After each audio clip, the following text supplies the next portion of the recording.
Over the last 4 months, we scaled a sales team from zero to $250,000 in a single month in high ticket sales revenue. Okay, this offer didn't exist in the summer and now it's doing multiple six figures a month and growing. In today's video, I'm gonna be going over some of the big things that I did as a sales leader with my team to get them this type of results so that whether you are a sales leader or even if you're just a sales rep and you wanna be a top performer, I think it's really important that you understand the economics of these offers, you understand how the business model actually works, and what levers you can push and pull to see higher results, okay? In today's video, we're gonna be going over specifically over the last month, we did an additional $100,000 in revenue than we did the month previously. I'm gonna be talking about some of the big things that we implemented to see that kind of growth, and then we're gonna be going over what we're gonna be doing to take this thing to $500,000 by the end of this year. So first off, a little bit of context on the offer, okay? So this is an info product, B2C, and what we do is we run what's called a self-liquidating front-end funnel, meaning this allows us to spend thousands of dollars a day on marketing. This allows us to get really aggressive on the ad spend while being able to make all of that money back before the sales team even talks to our prospects, okay? We've ran offers using this model up to $1 million a month, $500,000 a month. We've done this a few times in the last few years that we've been running our sales agency, and it's extremely effective. And it's a big reason as to why we've seen the growth that we've seen, right? So basically the way that it works is we sell a $30 front-end product, we have a $200 upsell, as well as a $97 upsell on that funnel. So what this allows us to do is this allows us to generate anywhere between 30 to 50 book calls, plus an additional 100 or so purchases every single day, where we break even before the sales team even talks to our prospects, right? So this allows us where every high ticket sale that we get is pure profit. And this allows us to scale and get really aggressive on the marketing side of things. In September, we did about 150 grand in sales. I actually dropped a video about how that looked and then how we started from scratch and got to that point. If you want, check it out. I'll link it somewhere above. But since we hit 150 in September, we've grown to 250 in October, okay? One of the big reasons why we were able to do that was because we pushed the marketing spend heavy. So we went from having 473 book calls in September to 862 in October. Okay, that's an 82% increase in total book calls. But here's the cool stat. On those book calls, we actually were able to perform at a higher level. So we got more book calls and we got more revenue per each book call at the same time. And we did this in the middle of election season where we're competing with the Democrats and the Republicans for ad space on Instagram and YouTube. And if you know anything about ads, then that increases the cost of those ads significantly. Okay, so let me explain how we did that. So we had an 82% jump in the total book calls that we had for our entire sales team. And we had a 229% jump on the inbound sales that we got in terms of the revenue that we got from those book calls. So we jumped from 68K coming in from book calls to 156 on those book calls. One of the biggest things that we focused on to do this, it's two things, right? One, there was an increase in lead quality. On the front end, we have some marketing geniuses who are testing new creatives, who are making new content, running new ads, looking at numbers, audiences nonstop. That's on one side of it. And on the other side of it was the sales side, right? So I noticed late September, early October, I was doing a lot of work with some of my guys. And I realized that on most of these book calls, we'd be coming into the conversation and we'd be closing the laydowns, no problem. Like we'd be closing the people who are coming in ready to buy regardless, but we were running into a lot of objections of, oh, I want to go through the course first, or I just want to think about it. I want to take a little bit of time, it's not the right timing for me. Things like that, right? And I noticed that as I'm listening to these call recordings, because I spend time out of my day every single day to listen to calls to see what's happening on the phones, right? We have a sales team of about 8 people right now. We have 4 full-time on inbound and the rest are part-time and outbound. I spend time every single day listening to calls. And the number one biggest problem that we were running into was we weren't digging on pain early, right? We're like, maybe we would get something surface level where someone's like, hey, I want to make a change in my life. I want to leave my 9 to 5 and go all in on entrepreneurship. Great, but there was no real emotion on that, right? I remember this one call vividly. We had a meeting early October. I listened to a call recording and the closer was in the situation in the discovery section of that call. completely glossed over a pain point and just moved the conversation forward. What I did was I brought all of the sales guys into my room. We listened to that call and we made an adjustment. So here's exactly what happened. The guy on the phone was like, yeah, I work a 9 to 5, and I'm making 100 grand a year. It's not bad, but 100 grand a year just isn't cutting it as much as it used to. Right? And then the closer was like, okay, gotcha. How long have you worked a 9 to 5? Great. What have you tried before? Right? Just completely glossed over it. What I did, I brought all the guys into the room, and when you run into a pain point like that, it's important that you have to get some kind of emotion involved, right? The only way that you're going to be able to close, $3, $5, $10,000 deals on the very first call when you meet somebody for the first time is if they're emotional. It's if that urgency is there, right? And the only way to create urgency, to create that internal feeling of, I need to take action now, is you got to get emotions in the call. Right? So when you hear something like that, 100 grand just isn't cutting it anymore. Okay. And what do you mean by that? Okay, gotcha. And I know you mentioned, you're based out in Vancouver, you have a family, you have a high cost of living right now. How has all of that impacted you? Oh, wow. Okay. So the last 15 years, you've been studying in school, you got this career, you've worked your way up the ladder. And now you're realizing that you're not able to have the kind of freedom and flexibility that you would want staying in that position. Okay, would that ever change if you just stay in the same spot? Let's just say you stay in the same position and you keep doing what you've been doing. Do you see yourself ever being able to make more? Oh, you don't? Okay, so basically what you're saying is the only way for you to get out of this position is you have to learn new skills and you have to build some kind of online business, right? Right, great. So there's a couple things there, right? And this is really important. This is probably the easiest thing that you can improve on as a sales rep if you're watching this. That I see over and over and over again, right? At the end of the day, there's so much sales ninja shit that you can do on calls. There's so many little tricks and words and objection handling. But at the end of the day, it's about finding pain, right? And getting your prospect to feel it for a second so that they move.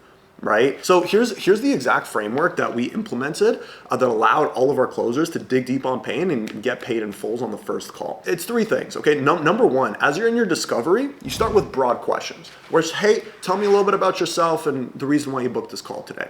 Right? Prospect is just going to start talking about what is at the top of their mind. The first thing that's going to be at the top of their mind is going to be the reason why they reached out, right? Nobody books a call with a stranger and clicks on an ad for no reason, right? There's always some kind of pain. There's always some kind of problem. And if you set up your situation like that, where you just ask a really broad, open-ended question, hey, tell me a bit more about yourself and kind of what you were hoping to gain from this call today, right? Your prospect is going to start opening up. Okay. Step 2, what you're looking for is a surface level pain point. You're looking for something like that. Hey, 100K just isn't really cutting it anymore. Hey, I'm just not really that fulfilled with what I do. I just don't really like it as much as I did before.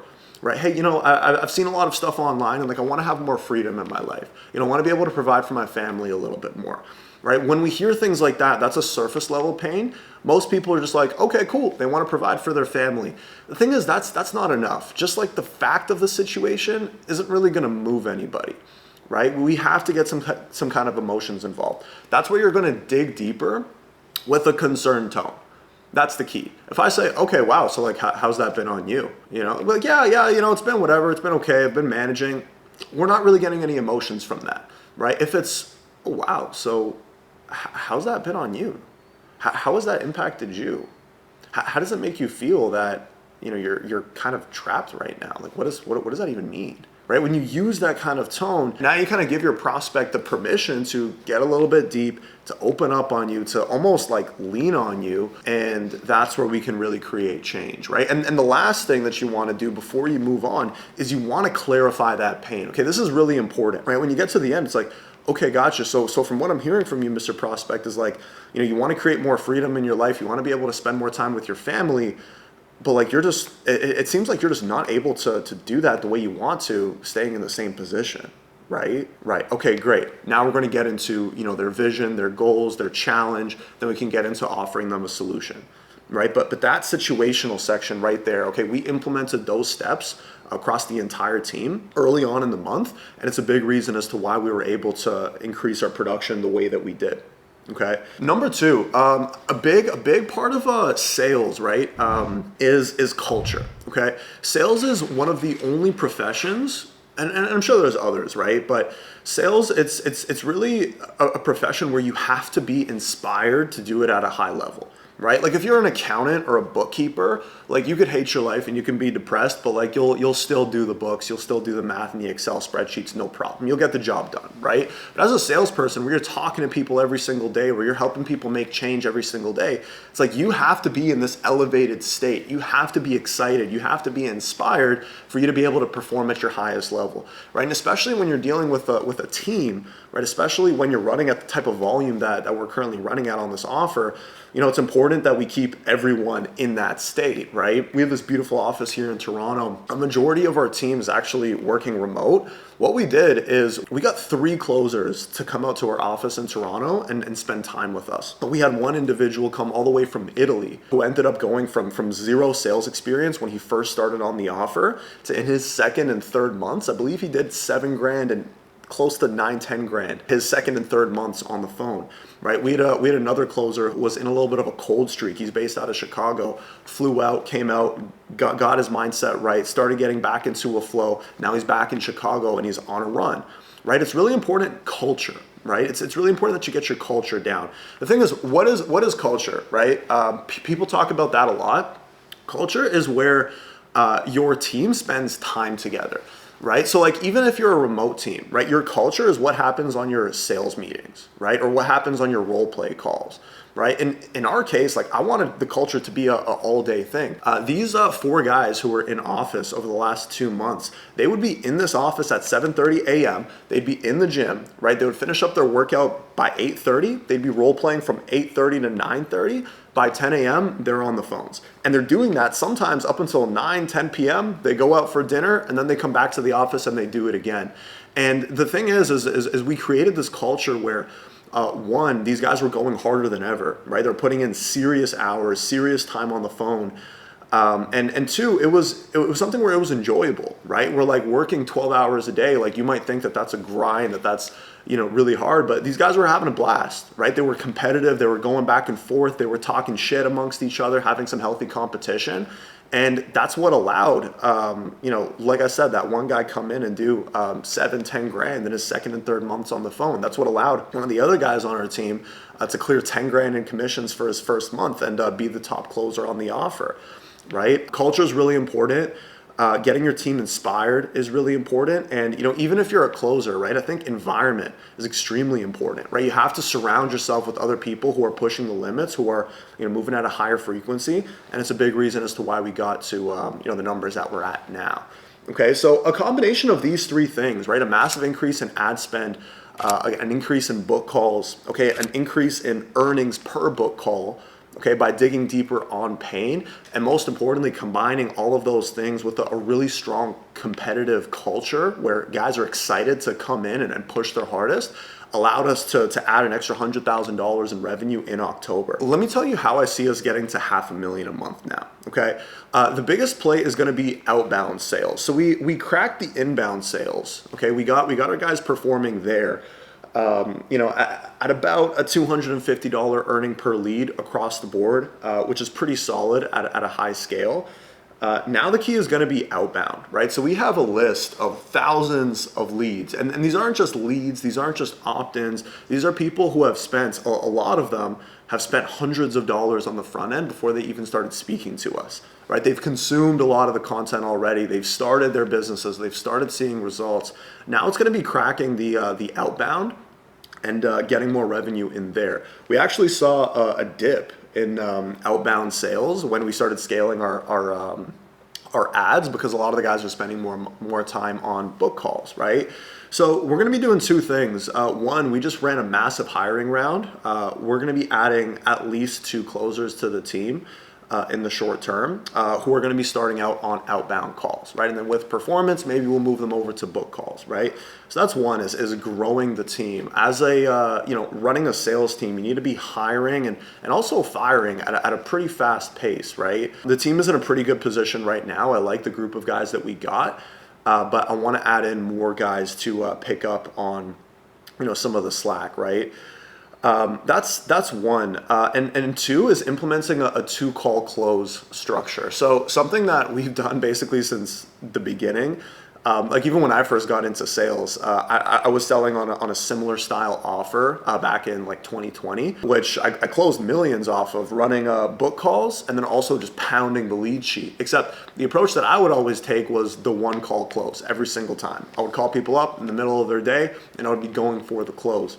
And I think most people talk about, appointment setters and things like that, sales process. At the end of the day, our agency is built on sales talent, right? Our guys are closers. We train our guys hard to be able to close deals at a fast pace and close on that first call. However, one of the biggest objections that we're getting is, I just want to go through the course. I haven't even gone through anything what I've purchased before. X, Y, and Z. So what we're doing is we're implementing a two-call close structure where we go over what's known as a triage call, right? Where we talk to someone, we build rapport, we show them we're an expert, we understand kind of where they are, where they want to be. We point them in the right direction. So we'll send them out, nurturing material and assets, just pure value. Just here you go, not asking for anything. Here's some advice on what to do next. And then we set them up for a second call where we call them up and close them. I think that's going to be a major part of what's to come next as we scale. But yeah, I just wanted to drop this video, just to kind of break down what's happening behind the scenes, my thought process behind this. It's always been really important to me, like, especially as a closer coming up, I've always been very interested in, the mechanics of the offer, how it works, what it looks like. And, if you expect to crush it in this game, if you expect to really operate at a high level, you got to be able to understand the offers. You got to be able to understand how the business actually works, right? Especially if, you want to move into management, entrepreneurship, X, Y, and Z. By the way, everything that we teach our sales guys, like everything in terms of sales on the phone, are frameworks, objection handling, call recordings, buyer psychology. We actually give it away completely for free. Down below in the link in the description, you're going to see a link to get access to our 71 module sales training. If you're just getting into sales, or if you're already in sales and you're looking to level up your game, highly recommend you pick that up. I think you'll get a lot of value from it. But anyways, until next time, peace.